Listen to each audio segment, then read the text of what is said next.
The Coney Island Cyclone, located at P-6 Farms in Montgomery, Texas, is one of 4 roller coasters operating around Houston.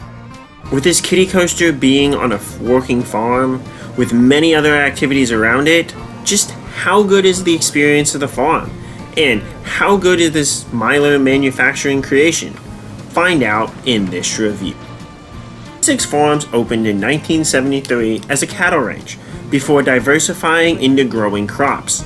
Then, in 2011, they added a corn maze and slowly grew their attraction lineup from there. In 2020, they acquired a Milo manufacturing kiddie coaster that they were able to add to their overall lineup, officially making this an amusement park and getting on the map for coaster enthusiasts like myself.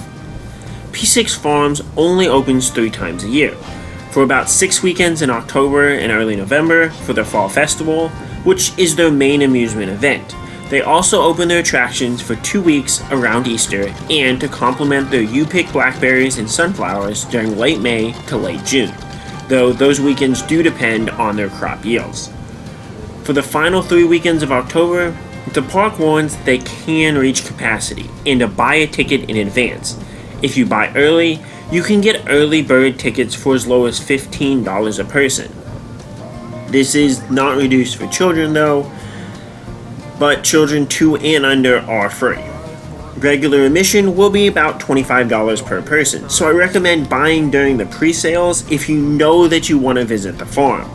If you buy an undated pre-sale ticket, there's no way to make a reservation, so just show up and you should be fine to enter the park. More importantly, if you're seeking many laps on the coaster, you'll want to arrive early, especially on those aforementioned busy weekends. This coaster has a queue line, which is longer than ZDT's Switchback queue, and it will get full after the park's been open for about an hour. This isn't because of slow operations, which seems to plague so many kiddie coasters at larger parks. This is simply due to demand. The operators on this coaster were very fast at batching groups of 10 to ride and then quickly loading and checking restraints. Probably some of the best dispatchers I've ever seen for a kiddie coaster. There are just so many kids with young families that attend this event that the place is overflowing with people looking for something to do. For example, I got to the pig races, or Farmers Bow's big races, a few minutes after they started. They have a noon, 2 p.m., and 4 p.m. show. And there wasn't even standing room around the stadium to be able to clearly watch the show. It's only a 15-minute show without too many animals, but the families and kids seem to love it. Despite the crowds, food is expensive, or at more amusement park prices, which is understandable since it is a small park with limited operating days. Drinks will cost around $4 to $6 a piece, and food is closer to $8 for a snack and $14 for a burger. As food prices are rising everywhere, these aren't terrible, but it may be easier to feed a family before or after visiting the farm than to try to eat there. They do not allow outside food, so you cannot bring a family picnic, which is understandable, but would also just be a nice thing to be able to do as a family.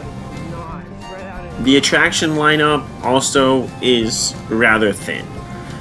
They list many attractions on the website, but most of these are just photo ops with different signs as well as seasonal theming for you to take pictures in front of, or very simple attractions such as the Tire Mountain, the Tractor Graveyard, Tube Slides, Roller Slide, and Farm Equipment. Only 3 attractions, though, are restricted to only children. The Children's Ferris Wheel, Old Tin Wheel, the Kiddie Whip, which wasn't open when I visited, and Rockin' Willie's, the kiddie car ride. These are all in a nice row, so it's super easy to tell, especially with the height restriction sign out front. The Jumping Pillow does allow adults up to 225 pounds, But since there was a large number of little kids bouncing around on it, I didn't feel it was suitable for an adult to join in, unless you have younger kids, or the crowds are much smaller. Other farm-style attractions exist as well. The star is the corn maze, which has a shorter 10-minute family path and a longer path that takes up to 30 minutes. I just tried the shorter path, and it was still really long. The maze is nice, but not entirely filled in with corn, and the easier one isn't too hard, so you're not likely to get lost inside of it. There is also a barn with a variety of different animals in it so that you can really experience being on a farm. For those looking to make purchases, you can also pick and buy sunflowers as well as pumpkins to get into the overall fall spirit. A few smaller activities exist, such as the duck race, where you fill tubes with water and race rubber duckies. In the main courtyard, there are also a few other activities, such as tug-of-war, that you can partake in. For an upcharge, you can purchase apples to use in the Apple Blaster range, which is just neat to watch and will likely be well worth trying if you're feeling so inclined. The main rides, besides the roller coaster, are the Cow Train, Texas High Roller, Fun Slide, and Glass Funhouse. The Cow Train is a tractor pull ride where you ride in cow-themed barrels. With a nice slow appeal for families, it offers decent enough bumps that make it an enjoyable ride for the whole family. Plus, it's just an adorable farm ride. Texas High Roller is their vintage Ferris wheel that offers great views of the farm as well as just being a classic ride. With low capacity, this ride will likely get close to a 30-minute wait if it is busy. The Fun Slide is a traditional bag slide that you can find at other fairs. It offers a decent quick slide, but with how long the line is, isn't the best. The final ride would be the Walk-Through Funhouse. With it being essentially a glass maze, this is enjoyable for what it is, as it's a bit difficult to find the correct path at times.